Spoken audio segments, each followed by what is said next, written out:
राम सुब्बम्मा अमर है मानिकल राम सुब्बम्मा अमर है मानिकल राम सुब्बम्मा अमर है अमर है ये कुली ये सब అందరూ మనం పరీక్షించుకుంటాం. మా ఆసుపత్రిలో ఒక మహోన్నతమైన వ్యక్తి, వెటరన్, జాతీయ స్థాయి క్రీడాకారిణి మాణికాల రామసుబ్బమ్మ గారి సంతాప సభను జరుపుకుంటున్నాం. మనం ఇది ఒక మహద్భాగ్యంగా భావిస్తున్నాం. ఎందుకంటే అంత గొప్ప క్రీడాకారిణిని ఈరోజు మనం తలుచుకొని ఆమెకు నివాళులు అర్పించడం మన అందరి అదృష్టం. ఇది ఈ కార్యక్రమం మా హాస్పిటల్లో మీరందరూ జరపడం నాకు ఎంతో గర్వకారణం. ఇది ఇప్పుడు భాషా గారు ప్రసంగిస్తారు. ఈరోజు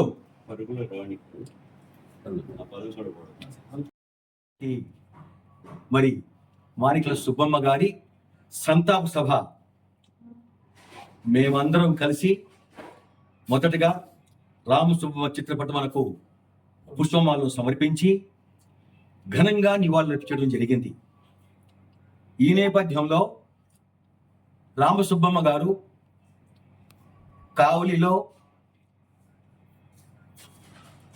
1/6/1945 సంవత్సరంలో ఒక నిరుపేద గిరిజన కుటుంబంలో జన్మించి కష్టాలు, నష్టాలు, బాధలు, బరువులతో సతమతం అవుతూ ఎన్నో సమస్యలు ఎదుర్కొన్నటువంటి వ్యక్తి రామసుబ్బమ్మ.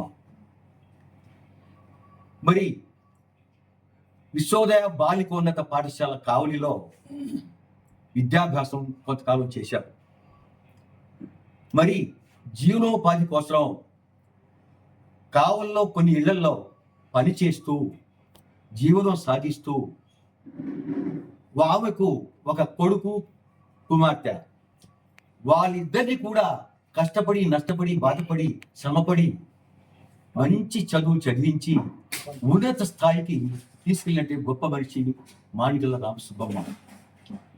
ఆమె మొదటి నుంచి కూడా మరి క్రీడల్లో రాణించాలనే తపన, ఆత్మీయత, అనురాగాలతో మరి ఎన్నో ఆటల పోటీల్లో పాల్గొంటూ వచ్చింది.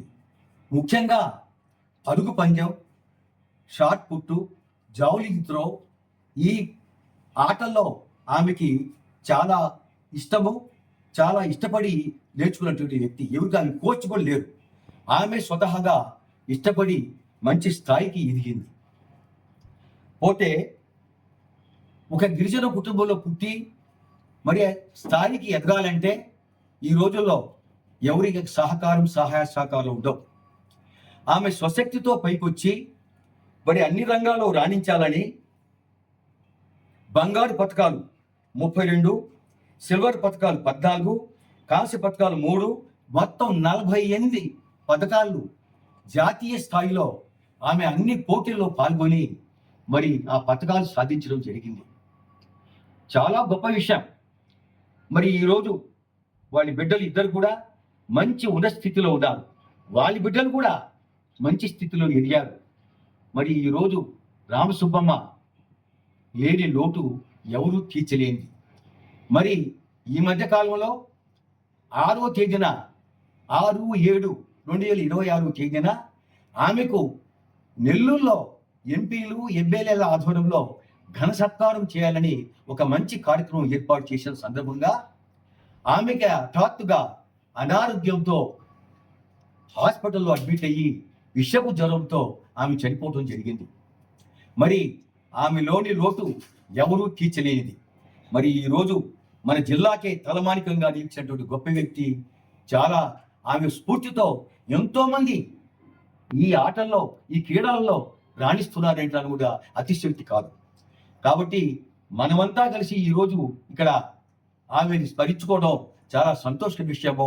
ఇందుకు ముఖ్యంగా కావలి వాస్తవిగా గిరిజన కుటుంబంలో పుట్టిన ఒక ఒక ఒక లేడీగా, మరి ఒక మహిళగా ఆమె గౌరవించాల్సిన బాధ్యత మన అందరి మీద ఉందని కూడా తెలియజేసుకుంటూ, మరి వారి పవిత్ర ఆత్మకు, రామసుబ్బమ్మ గారి పవిత్ర ఆత్మకు శాంతి కలగాలని, మరి వాళ్ళ కుటుంబ సభ్యులు ఈరోజు అన్ని రంగాల్లో కూడా మంచి స్థితిలో, మంచి ఉన్న స్థితిలో ఉన్నారు. దానికి కారణం రామసుబ్బమ్మ గారి అని చెప్పడానికి అతిశక్తి కాదు. కాబట్టి మరి ఆమెను స్మరించుకుంటూ, ఆమెని పవిత్ర ఆత్మకు శాంతి కలగాలని కోరుకుంటూ సెలవు తీసుకుంటున్నాను. వాసాంసి జీర్ణాని యథా విహాయ నవాని గృహ్ణాతి నరోపరాణి తథా శరీరాని విహాయ జీర్ణ అన్యాని సంయాతి నవాని దేహి.